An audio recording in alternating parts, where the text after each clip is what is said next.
Hi everyone, welcome to my video essay.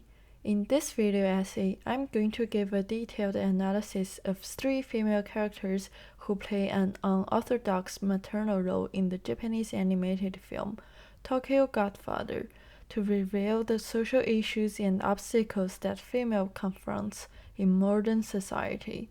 The analysis will be mainly focused on the character development and visual device of this animated film. Tokyo Godfather is a Japanese animated film written and directed by Satoshi Kon. The film talks about the journey of three homeless people to find the real mother of an orphan that they found in a junkyard. In the process of finding the original family for the baby, the three homeless people meet multiple female characters. I'm going to focus on the three maternal roles that have impacted them significantly in understanding alienation and abandonment. The Latino hitman's wife. The Latino hitman kidnapped Miyuki and Kyuko from his unsuccessful attempts of murdering a debt collector, then brought them to his house. In his house, Miyuki meets the hitman's wife and his child.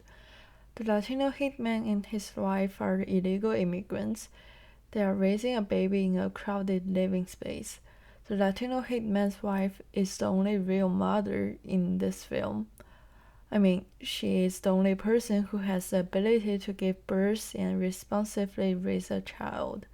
The emergent scene of the Latino hitman's wife is a medium close-up shot of her breast. The two children peacefully suckle at her breast. In fact, women can only produce milk during the lactation period.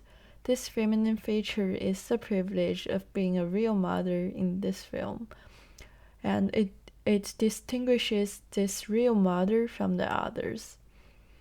In the scene where Miyuki heard Hannah's voice outside of the window, the mother spontaneously covers the two babies with her body after seeing an unfamiliar face, although Kyuko is not her child at all.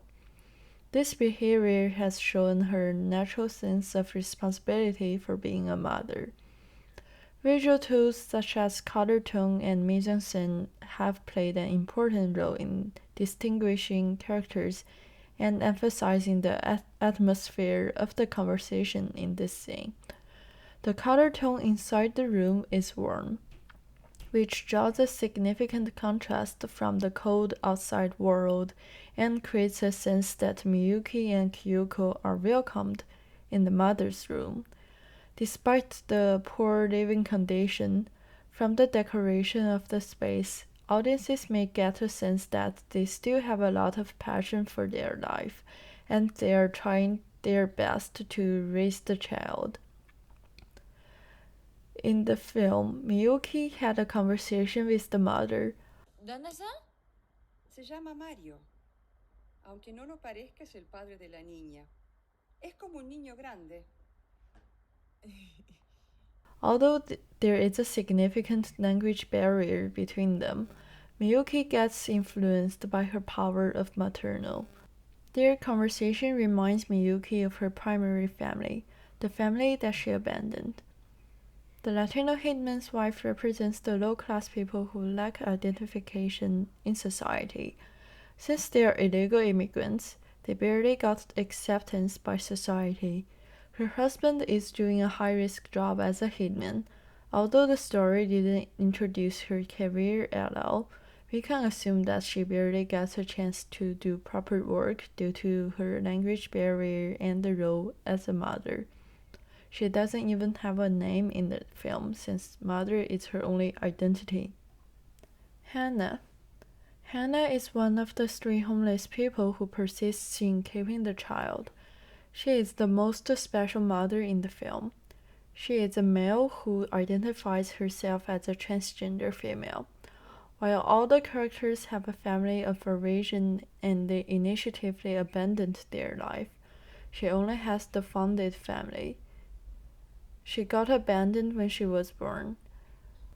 Her firm attitude towards keeping the child has reflected her strong desire on having a family. In the film, she plays the role of mother for two founded children, Miyuki and Kyoko. In the founded family of four, Hannah and Jane take the responsibility of parenting the runaway teenager Miyuki and the orphan Kyoko. Despite her inability of giving birth to the child, she has taken almost all liability of being a responsible mother, such as feeding the children and educating them to be a respectful human. For instance, while three of them have been starving for days and only be able to access expired groceries, she still persists in feeding the baby with milk and bottled water. Because this is the best thing that they can think about to provide to the baby. She educates Miyuki to be respectful and thankful to the people who made food for them in charity.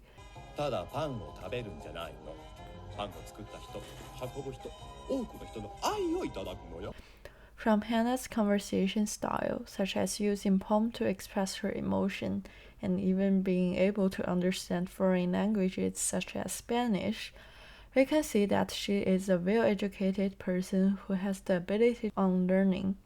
However, Hannah's talent doesn't seem to match her social status. The fundamental reason why she got abandoned by the society is worth thinking. The visual narrative motif of Hannah's characteristic is extraordinary. She has a complex mixture of feminine and masculine characteristics.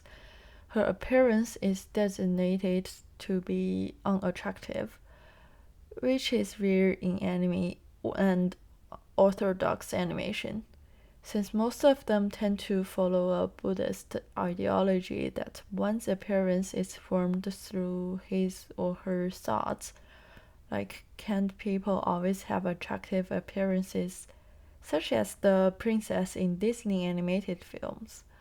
Instead, the design of Hannah's appearance and the visualized emotional expression is referred to the Zen Buddhist priest, referring to the Zeyue's work Frames of Anime, Culture and Image Building.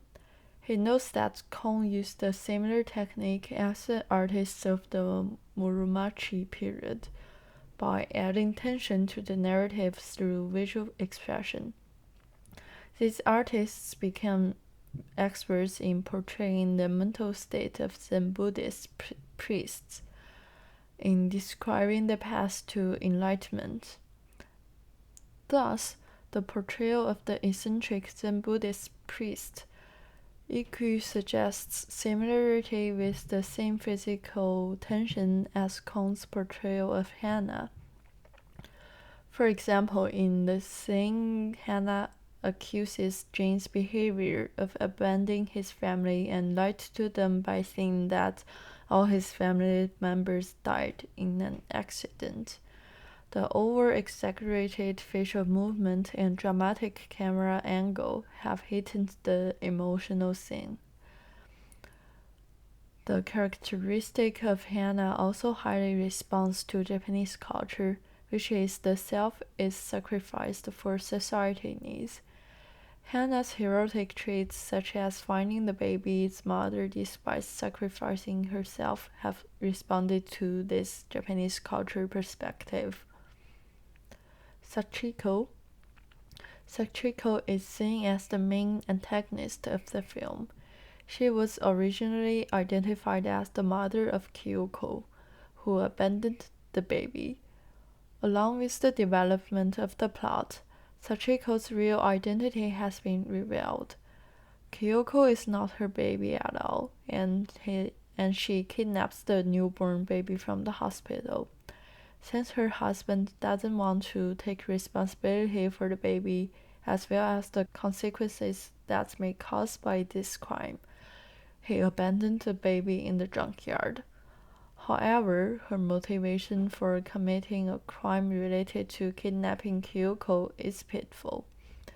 She is a young woman who's suffering from a mental health crisis that is mainly caused by her stillborn baby, marital problem, and financial difficulty. She kidnapped Kyoko to console the emotional damage of her stillborn baby. Sachiko's miserable life is revealed by contrasting Sachiko's past self and the other characters in the film. Narrating with pictures within the frame is one of Kon's famous technique of narration. By comparing Sachiko with her picture that was found in the locker, we may recognize that her facial appearance has been significantly changed. Her emaciated cheeks and exhausted energy have shown that she is living under a oppressive condition. In the scene where she filled in feeding Kyuko with her breast has drawn a significant contrast with the previous scene of the Latin hitman's wife feeding two babies. At this stage, she's been placed in the same situation as Hannah. Their inability to have children attracts the viewer's sympathy. Sakiko's harsh situation has also reflected the social issue of working-class females who live under the pressure of patriarchal society. They have to take the responsibility of supporting the family and reproducing generations while having a negatory husband at home. Overall, Tokyo Godfathers has demonstrated how limited animation can deliver a strong contemporary drama. Back to the content. This animated film has shown different struggles that low-class female experience in modern Japan. Lack of identification and opportunity are some of the most significant issues for females in the society. The film has a happy ending where everyone learned to confront themselves through the journey of finding the mother. This has shown an adoption of toys to believe to balance competing forces to achieve harmony. Yet, those feminine issues are not solved by the patriarchal society at all. Well, that's all about my video essay. Thank you for watching and happy holidays.